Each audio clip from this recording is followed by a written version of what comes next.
అత్తా కోడళ్ళు వర్షం. తులసి మమత ఇద్దరు అక్కా చెల్లెళ్ళు. తల్లి శాంతమ్మ తండ్రి లేకపోయినా వాళ్ళిద్దరినీ తన రెక్కల కష్టం మీద పెంచింది. పెద్దమ్మాయి తులసికి చదువు పూర్తయిన వెంటనే మంచి సంబంధం వస్తుంది. శాంతమ్మ కట్న కానుకలన్నీ మాట్లాడుకొని మంచి సంబంధం అన్న పేరుతో తులసికి పెళ్లి చేస్తుంది. పెళ్ళైపోయి పుట్టింటి నుంచి మెట్టినింటికి వెళ్ళి వస్తున్న సమయంలో, చూడమ్మా, అత్తగారింట్లో చాలా ఒద్దికతో ఉండాలి. తొందరపడి భర్తకు కానీ అత్తమామలకు కానీ ఎదురు మాట్లాడకూడదు అని అప్పగింతల సమయంలో చెప్తుంది. అక్కా చెల్లెళ్ళిద్దరూ కూడా చాలా ఏడుస్తూ ఉంటారు. అప్పుడు అత్తగారు గుండమ్మ, ఎందుకమ్మాయిలు ఏడుస్తున్నారు? ఒక్క సంవత్సరం పోతే నువ్వు కూడా మా ఇంటికే వస్తావు కదా. మా రెండో అబ్బాయి అర్జున్ని నీకిచ్చి పెళ్లి చేస్తాను. నువ్వు చదువు పూర్తి చేసుకో అని అంటుంది. ఆ మాటలకి వాళ్ళు చాలా సంతోషపడతారు. తులసి పుట్టింటిని వదిలిపెట్టి అత్తగారింటికి వెళ్తుంది. అత్తగారిల్లు చూసి చాలా సంతోషపడుతుంది. బయట చాలా ఆనందంగా కనబడుతుంది. పైగా పెంకుటిల్లు, చాలా పెద్ద స్థలం, చుట్టూ అంతా మొక్కలు వేసుకోవచ్చు అని ఆనందపడుతుంది తులసి. అత్తగారింట అడుగు పెట్టిందో లేదో ఆ ఇల్లు చూసి చాలా ఆశ్చర్యపోతుంది. ఇంట్లో చాలా తక్కువ సామాన్లు ఉంటాయి. అత్తయ్య, ఇంట్లో సామాన్లేవి లేవెందుకు? ఎందుకు లేవు? వంటగదిలో ఉన్నాయి, చూపిస్తాన్రా అంటూ ఇంటి వెనక్కి తీసుకువెళ్తుంది. అక్కడ చాలా అందంగా ఉంటుంది. ఎదురుగా చిన్న పొయ్యి దగ్గర అన్ని మట్టి పాత్రలు ఉంటాయి. వాటిని చూసి తులసి చాలా ఆశ్చర్యపోతుంది. నువ్వు ఇందులోనే వంట చెయ్యాలి. అందుకు తను సరే అని తల ఊపి వెళ్ళిపోతుంది. ఆ రోజు గడిచిపోతుంది. ఆ మరుసటి రోజు కట్టెల పొయ్యి మీద వంట చేస్తూ చాలా ఇబ్బంది పడుతుంది. దానిని చూసిన భర్త సురేష్ తల్లితో, అమ్మా, ఒక గ్యాస్ పొయ్యి తీసుకొని వస్తానమ్మా, తను చాలా ఇబ్బంది పడుతుంది. ఏంటి బాబు, ఇన్ని సంవత్సరాల నుంచి నా మీద ఇలాంటి ప్రేమ రాలేదా? నేను కష్టపడితే అందరూ బాగానే చూశారు కదా. అయినా గ్యాస్ మీద తినడం అంత మంచిది కాదు. అందుకే కట్టెల పొయ్యి మీదే వండుకొని తినాలి. సురేష్ ఆ మాటలకి ఏం మాట్లాడాలో అర్థం కాక అక్కడి నుంచి వెళ్ళిపోతాడు. తులసి మట్టి పాత్రలో వంట చేయలేక చాలా ఇబ్బంది పడుతూ ఉంటుంది. తనకి కట్టెల పొయ్యి మీద వంట చేయడం సరిగ్గా రాక మట్టి పాత్ర పగిలిపోతుంది. అందులో ఉన్న అన్నం మొత్తం పొయ్యిలో పడిపోతుంది. ఆ శబ్దం విని అక్కడికి వచ్చిన అత్త, ఒసేయ్, నా పెళ్ళైన దగ్గర నుంచి వాడుతున్న మట్టి పాత్ర పగలగొట్టావు కదే. తులసి చాలా కంగారు పడుతూ ఉంటుంది. అత్తగారు కొత్త కోడల్ని తిట్టిన తిట్టు తిట్టకుండా తిట్టడంతో తను చాలా భయపడిపోతుంది. అలాగే రోజులు గడుస్తున్నాయి. తులసి చాలా జాగ్రత్తగా ఇంట్లో మసులుతూ ఉంటుంది. అలా ఉండగా వర్షాకాలం మొదలవుతుంది. బయట జోరుగా వర్షం పడుతున్నప్పుడు తులసి, అత్తయ్య, బయట వంట చేయడానికి పొయ్యి మొత్తం తడిచిపోయింది, ఏం చెయ్యాలి? మరేం పర్వాలేదు, గొడుగు వేసుకొని వెళ్ళి వంట చెయ్యి.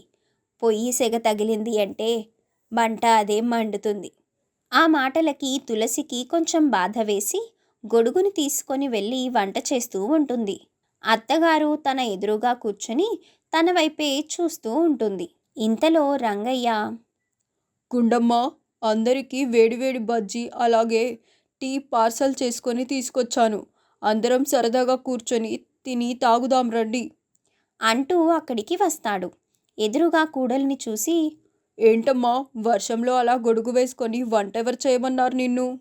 నేను అదే చెప్పాను, ఎందుకమ్మా నీకు ఈ కష్టమని. వెంటనే రా, మనందరం కడుపు మార్చుకొని ఉండాలో అని కోడలు భయపడి వద్దంటున్నా ఇలా కష్టపడుతుంది పాపం. చాలా మంచి కోడలు దొరికిందండి మనకి. సరే అమ్మా తులసి, తర్వాత నువ్వు వంట చేసుకో. ముందు ఈ బజ్జీ తిని టీ తాగుదువు గాని రా. తులసి అక్కడికి వస్తూ ఉండగా అత్తగారు కంటి చూపుతో ఆమెను రావద్దు అని సైగ చేస్తుంది. పాపం తను ఏమీ చేయలేక, మామయ్య, మీరు కానివ్వండి, నేను 10 నిమిషాల్లో వచ్చేస్తాను, వంట అయిపోతుంది అంటూ ఉంటుంది. ఇక వాళ్ళిద్దరూ లోపలికి వెళ్తారు.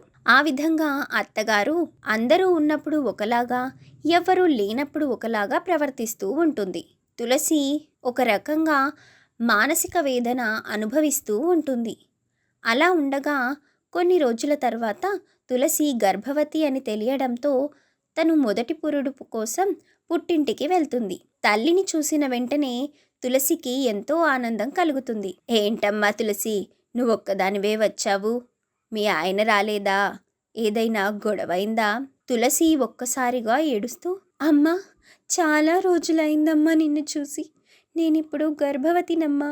అందుకే వచ్చాను. మా ఆయన రావడానికి కుదరలేదు. నాతో పాటు రావడానికి ఎవరికీ కూడా ఖాళీ లేదు.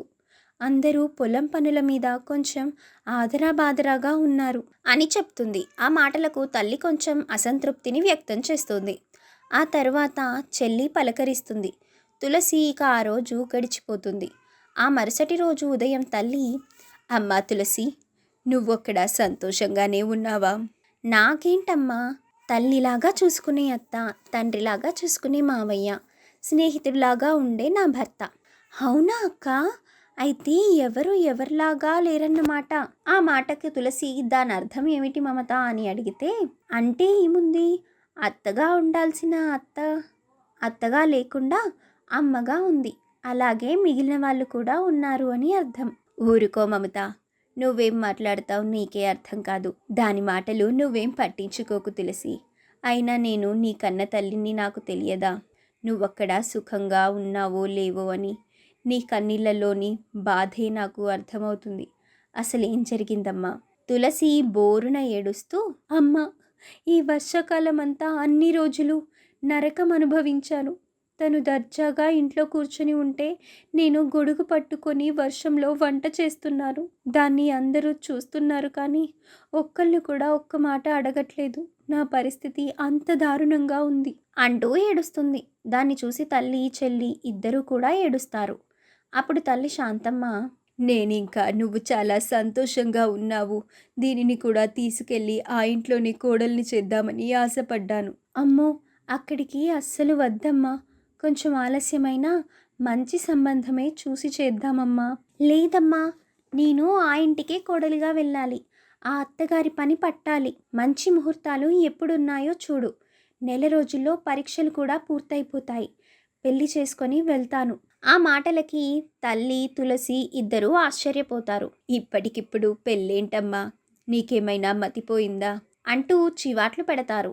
తను మాత్రం వాళ్ళ మాటలు పట్టించుకోకుండా చూస్తుండగానే మమత పరీక్షలు పూర్తయిపోతాయి. వాళ్ళ అమ్మని చాలా ఇబ్బంది పెట్టి సంబంధం గురించి మాట్లాడమని గుండమ్మ దగ్గరికి పంపిస్తుంది. అప్పుడు గుండమ్మ, చదువు అయిపోగానే పెళ్లి చేయాలనుకుంటున్నారు, మంచి పని అని తనతో చెబుతూనే మనసులో, ఆ 2 ఎకరాల పొలం మొత్తం మనకే వస్తుంది, అందుకే దాన్ని కూడా కోడల్ని చేసుకుంటా అని చెప్పాను. ఇద్దరూ ఆ మూలన పడి ఉంటారు అని అనుకొని, ముహూర్తాలు ఎప్పుడు పెట్టుకుందాం అని అడుగుతుంది. ఇక చూస్తూ ఉండగానే పెళ్ళి కూడా జరిగిపోతుంది. మమత అత్తగారి ఇంటికి వెళ్తుంది. అత్తగారు అప్పుడే తనను ఇబ్బంది పెట్టకుండా వారం రోజులు కొంచెం తన ప్రవర్తన గురించి ఆలోచిస్తూనే ఉంటుంది. ఒకరోజు ఉదయం ఏ పని చేయకుండా మమత నిద్రపోతూ ఉంటుంది. దాన్ని చూసిన గుండమ్మ, ఒసేయ్ గాడిద, పైకి లేవే, గాడిదలాగా నిద్రపోతున్నావు, పైకి లే అని అంటుంది. ఆమె అసలు ఎంత పిలిచినా కూడా నిద్రలేవదు. నిద్రపోతున్నట్టు నటిస్తున్నావు కదా, నీ పని చెప్తా అంటూ ఒక కర్ర తీసుకొని వచ్చి ఆమెను ఒక దెబ్బ కొడుతుంది. అంతే. మమత ఒక్కసారిగా లేచి ఆ కర్ర లాక్కొని చెడామెడా అత్తగారిని కొడుతుంది. అత్తగారు పెద్ద పెద్దగా కేకలు వేస్తూ ఉండడంతో వెంటనే ఆ కర్రని అత్తగారి చేతికి ఇచ్చి మమత పెద్దగా అరవడం మొదలు పెడుతుంది. అత్తయ్య, ఏంటత్తయ్య నన్ను కొడుతున్నారు? అయ్యయ్యో, నన్ను కొట్టకండి, నేను టీ తీసుకొస్తానన్నందుకు ఎందుకు కొడుతున్నారు అంటూ మరింత పెద్దగా కేకలు వేస్తుంది. గుండమ్మ అయోమయంగా దాన్ని చూస్తూ ఉంటుంది. అక్కడికి సురేష్, అర్జున్, రంగయ్య ముగ్గురు వస్తారు. ఏం జరిగింది అని ఆమెను ప్రశ్నిస్తారు. గుండమ్మ ఏదో చెప్పబోతుండగా మమత, ఏంటో మావయ్య, అత్తయ్య గారికి పిచ్చి పట్టిందా లేక దయ్యం పట్టిందా అర్థం కావడం లేదు. కాఫీ తీసుకొస్తానత్తయ్య అని అన్నాను, అంతే, బయట ఉన్న నన్ను రూమ్లోకి తీసుకొచ్చి ఇష్టం వచ్చినట్టుగా కొడుతుంది. దాన్ని విని వాళ్ళు చాలా ఆశ్చర్యపోతారు. గుండమ్మ, అది కాదండి, అని ఏదో చెప్పబోతుండగా, అంతేకాదు మామయ్య, మా అక్కని చాలా హింస పెట్టిందంట. వర్షంలో భోజనం తయారు చేయించడం అంటే చాలా ఇష్టమని చెప్పింది. ఈ మాటలు, ఈ చేష్టలు చూస్తుంటే నిజంగా నాకెందుకో అత్తగారికి దయ్యం పట్టినట్టుగా అనిపిస్తుంది. ఆ మాటలు విని వాళ్ళు నిజమే అని అంటారు. ఇక ఆమెను అక్కడే కట్టేసి హడావిడిగా ఒక భూత వైద్యుణ్ణి తీసుకొని వస్తారు. భూత వైద్యుడితో సైగ చేసి మమత ముందే ఏదో చెప్తుంది. అతను కూడా సరే అంటాడు. భూమ్ భూమ్ హట్ ఫట్, ఇది మామూలు దయ్యం కాదురా. దీనిని వదిలించాలంటే ఈ కొరడాతో దెబ్బలు కొట్టాలిరా.